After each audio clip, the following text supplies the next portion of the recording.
Bitcoin news you could use, or just cryptocurrency news in general for March 9, 2021, and this is what's been happening for the past week. Now, I want to start off with the government is selling Bitcoin at a severe discount. They are selling 0.75 Bitcoin, 3/4 of a Bitcoin with a starting bid of $25. Now, this site, if you don't know it, is GSAauctions.gov. And they have a lot of cool things on this site, but we'll get into that in a second. As of right now, Bitcoin is at $54,000, making that 0.75 Bitcoin worth $40,000. Now, this is a crazy good deal if you decide to join this auction, because you'll instantly be in profit if you can get this Bitcoin at a low cost. Now, if you're not familiar with GSA Auctions, this has been like one of my favorite secret sites that has a lot of good deals from the US government. The government is liquidating a lot of different things where you can get all types of things at an incredibly discounted price. Here we have a large moving truck for $6,350. Obviously, there will be a reserve price for this, and it has not been met yet. This is a plane, helicopter, and a building. Now, I was actually considering buying this building because the starting bid was $100,000, but they did not say what the reserve was. There was a reserve price, and the government building sold for $920,000. That's a very reasonable price in Bemidji, Minnesota. I considered moving there only if I could buy a government building for around $100,000. But I recommend checking out the GSAauctions.gov site because you can find a lot of cool things there. In other news, Jack Dorsey is selling his first tweet. He's selling the digital rights to his first Twitter tweet, and the current bid is $2.5 million. So as you can see, Jack has a link to his sale right here on valuablesv.cent.co, where he is selling his first tweet, and the current bid right now is at $2.5 million. That's a lot of money for a tweet, for the digital rights to it.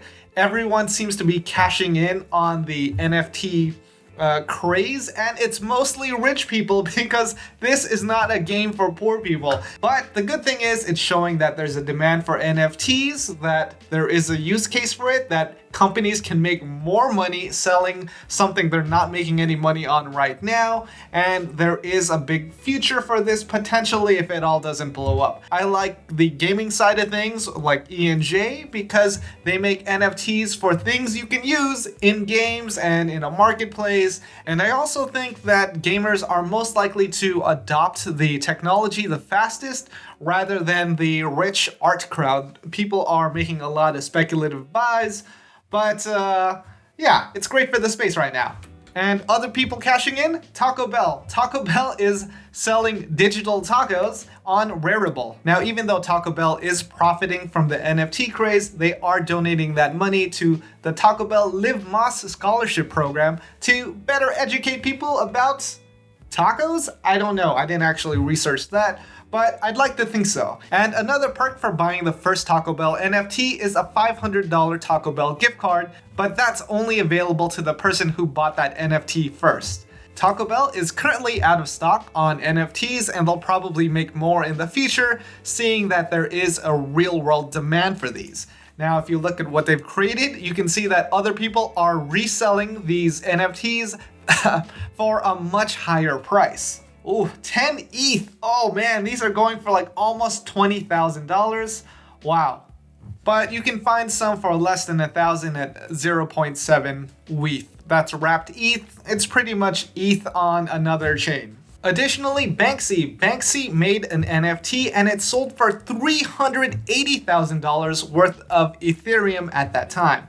So here is the art piece he created, and we can all enjoy it for free without having to own the digital rights to it. And I prefer enjoying art for free and not having to own the rights for it. So the person who bought this is obviously buying it in the hopes that they can resell it for much more. Now, the people buying this art is obviously very rich, and obviously the appeal is very niche when it comes to high-end artwork. So, yeah, we'll see where this goes. In Bitcoin news, we are seeing more companies publicly announce that they are investing in Bitcoin. A Norwegian investment firm allocates $58 million to Bitcoin. A Chinese beauty app, Meitu, adds $40 million in Bitcoin and Ethereum investments. And even JP Morgan suggests that you should at least have 1% invested in Bitcoin to hedge against your other investments. Now, for the past 2 weeks, Bitcoin has been on a decline, and we are now seeing a bounce back. This is possibly due to the COVID relief bill, where Americans will be getting a stimulus package of $1,400 per person, which will stimulate the markets and very possibly Bitcoin. And during that dip, MicroStrategy just kept buying more and more Bitcoin with an average price of $24,000 per BTC. Gas fees for Ethereum have been out of control, and that should be solved this July with the EIP 1559 upgrade. Basically, this just removes the bidding system where people outbid each other to get their transaction processed first. Now it's just a flat fee for everybody, which will change slightly, and then you have the option to tip, but that doesn't necessarily mean that your transaction will get processed faster. This will just kind of level the playing field for everybody, so whales don't start outbidding each other, causing the gas prices to get out of control. And with NFTs running on Ethereum, those gas fees are high as well. Engine has come up with their own solution, JumpNet and Efinity, that will remove all transaction fees to make the use of all NFTs feeless. This will be huge for the NFT industry because it's kind of like having free shipping. No one likes paying $20 for shipping. When they buy something, they want free shipping. Having no gas, that's free shipping. Binance Staking is now live, where you can earn interest on holding BNB tokens. Now, this is not available to Binance.us users.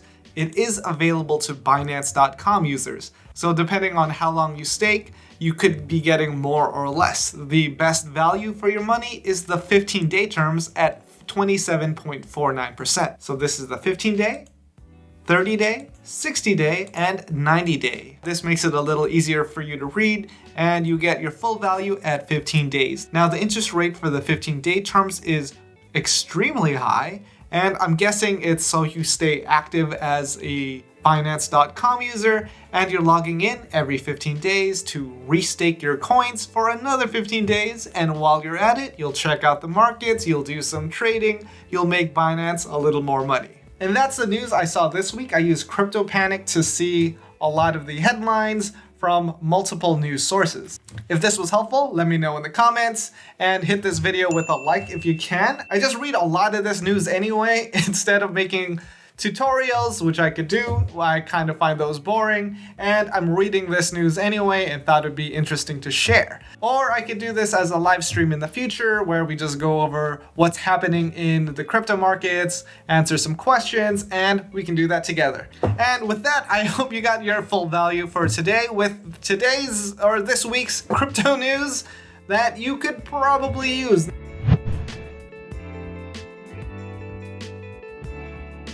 Dang, I like this. I don't know why, but this one speaks to me.